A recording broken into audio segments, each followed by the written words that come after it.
So, hello everyone. Now we will continue with the rules which we were discussing about nouns. So, हमने 3 rules कर लिए थे.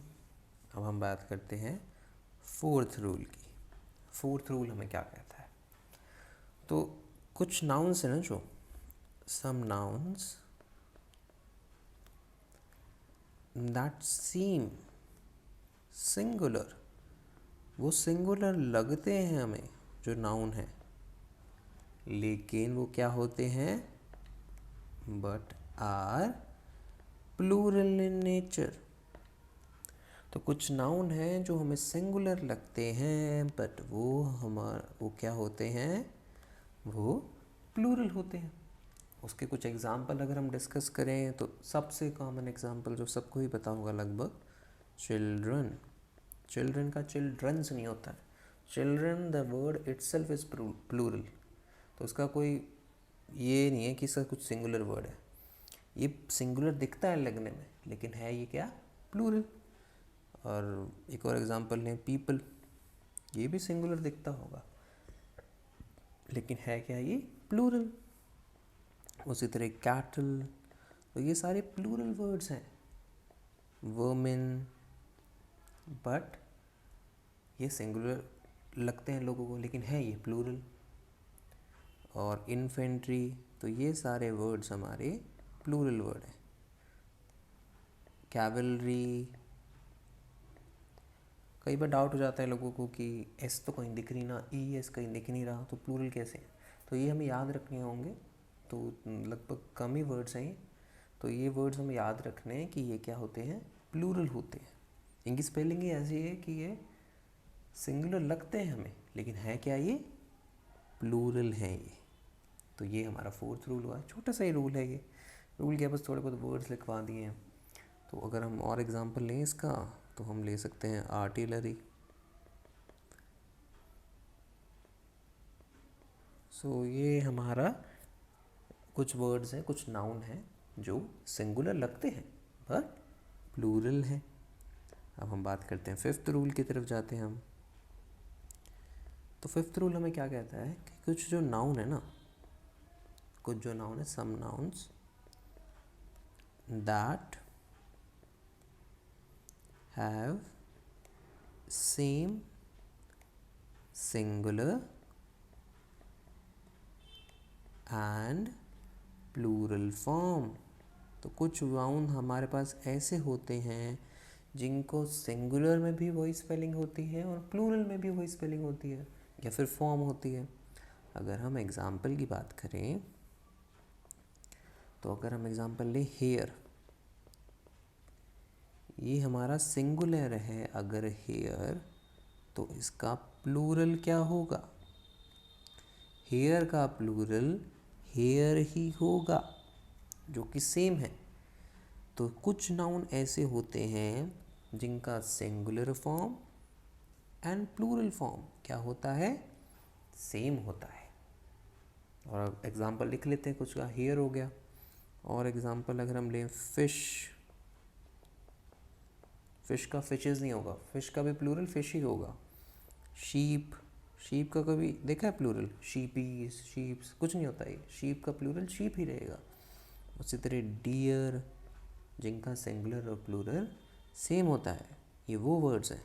Offspring, then species,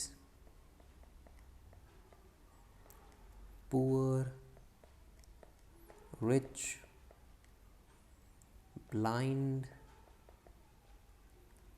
brave, sick. तो ये कुछ words हैं जिनका सिंगुलर फॉर्म और प्लूरल फॉर्म दोनों सेम ही होते हैं. तो ये हमारा फिफ्थ रूल हो गया.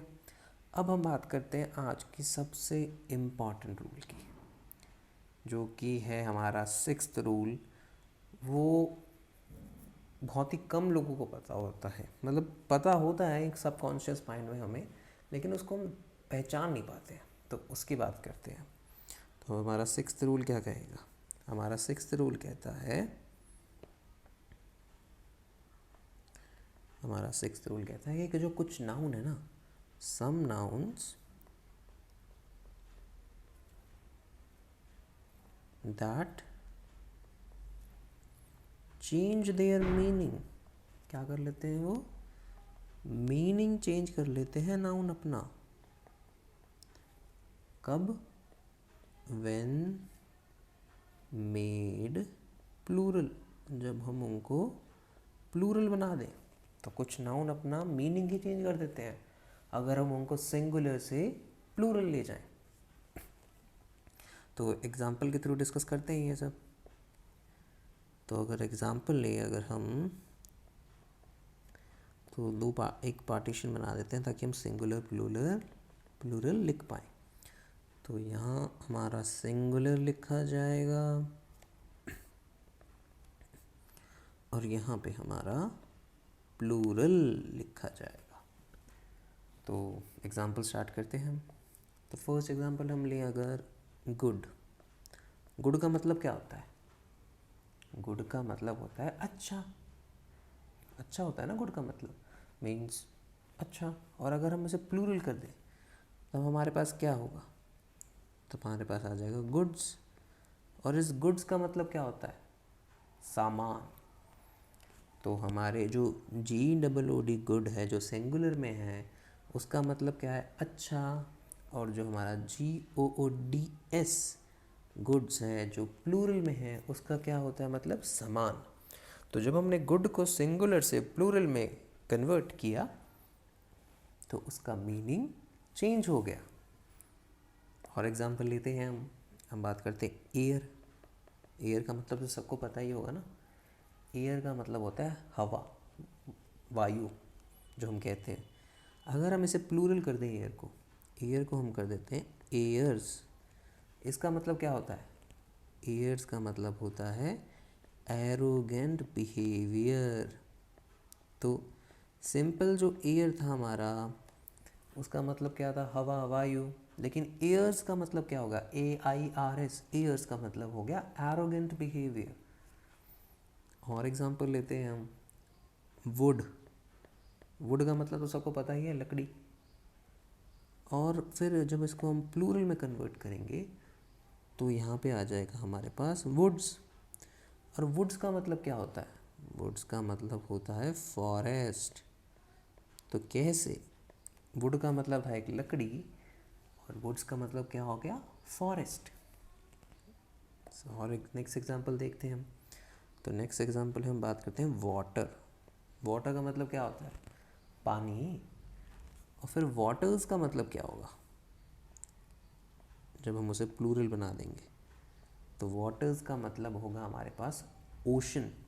ओशन जो होता है उसको हम वाटर्स कहते हैं। उसका मतलब होता है, वाटर्स का मतलब क्या होता है? ओशन। तो नाम चेंज हो गया। वाटर का मतलब था पानी और वाटर्स का मतलब क्या हो गया? ओशन। और एग्जांपल लेते हैं हम। तो थोड़े यूनिक एग्जांपल लेते हैं हम। अगर हम बात करें अल्फ़ाबेट, किसकी बात करें? अल्फ़ाबेट। अल्फ़ाबेट का मतलब क्या होता है? जो हमारी वर्णमाला होती है ABCD, इंग्लिश की जो वर्णमाला है वो अल्फ़ाबेट है। लेकिन अगर जब हम इसे सिंगुलर से प्लूरल बनाएंगे अल्फ़ाबेट को हम लिखेंगे अल्फ़ाबेट्स। अब इसका मतलब क्या होगा? इसका मतलब होता है अल्फ़ाबेट्स का डिफरेंट लैंग्वेजेस। तो कैसे हम वर्ड्स को सिंगुलर से प्लूरल कर रहे हैं तो उनका जो मीनिंग है वो चेंज हो रहा है। कुछ और एग्जांपल करते हैं थोड़े बहुत और फिर हम इसी रूल को एंड करेंगे। तो हम बात करें अगर पर्टिकुलर एग्जांपल लें हम। तो पर्टिकुलर का मतलब क्या होता है? पर्टिकुलर का मतलब सबको पता है, एक स्पेसिफिक चीज़ की बात की जाए तो वो पर्टिकुलर है। लेकिन पर्टिकुलर्स जब हम उसे प्लूरल कर देंगे पर्टिकुलर्स तो इसका मतलब क्या हो जाएगा? पर्टिकुलर्स का मतलब हो जाएगा पर्सनल डिटेल। तो कैसे हम सिंगुलर से प्लूरल जा रहे हैं तो मीनिंग जो है वर्ड्स के वो चेंज हो रही है। तो कुछ नाउन होते हैं हमारे पास जो जब सिंगुलर से प्लूरल कन्वर्जन करते हैं तो उनका जो मीनिंग है वो चेंज हो जाता है। तो मतलब रूल क्या कहेंगे इसे हम, ये बस हमारा समझने का पर्सपेक्टिव को दर्शा रहा है कि ये चीज़ हमारे सामने थी पर हमें पता नहीं चलती है वो। तो फिर भी एक बार राइट डाउन कर लेने से हमारे सबकॉन्शियस माइंड में ये थोड़ा रिवाइज हो जाएगा कि हाँ ये एक फिनोमिना होता है कि कुछ वर्ड्स सिंगुलर से जब प्लूरल में कन्वर्जन करते हैं तो उनका मतलब चेंज हो जाता है। So that's all for today. Happy learning to